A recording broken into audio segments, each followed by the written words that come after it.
27 মাৰ্চত নাৰায়ণপুৰত নিৰ্বাচনী প্ৰচাৰ চলাব মুখ্যমন্ত্ৰী ডক্টৰ হিমন্ত বিশ্ব শৰ্মাই। বিপুৰীয়া সমষ্টিৰ বিজেপি প্ৰাৰ্থী ভূপেন কুমাৰ বৰাৰ হৈ নিৰ্বাচনী প্ৰচাৰ চলাব মুখ্যমন্ত্ৰীয়ে। নাৰায়ণপুৰ ৰাজচক্ৰ বিষয়াৰ কাৰ্যালয়ৰ সমীপৰ খেলপথাৰত অনুষ্ঠিত হ'ব মুখ্যমন্ত্ৰীৰ জনসভা।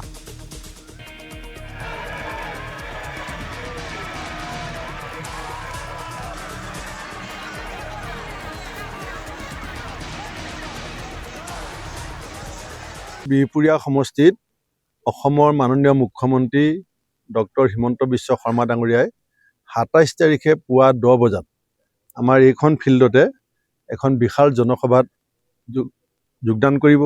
ফিল্ডখন আপুনি দেখিছে যে ইয়াৰ ৰাইজে কোৱা মতে ইয়াৰ কেপাচিটি হৈছে 30,000, কিন্তু আমি চেষ্টা কৰিম যাতে পুৰা ফিল্ডখন সেইদিনাখন পেক হৈ যায়।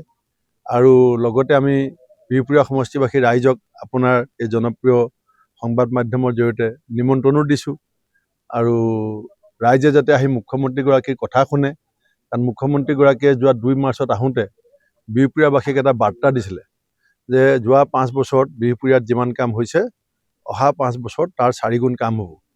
সেই কথাটো মই ভাবিছোঁ যে বিহপুৰীয়াবাসী সকলোৱে শুনিবলৈ নাপালে, আৰু মই মুখ্যমন্ত্ৰীক অনুৰোধ কৰিম যে 2 মাৰ্চত কোৱা কথাটো ৰাইজে পুনৰ শুনিব বিচাৰিছে। কাৰণ তেখেত পৰৱৰ্তী মুখ্যমন্ত্ৰী, তেখেতৰ নেতৃত্বত বিজেপি চৰকাৰ হ'ব।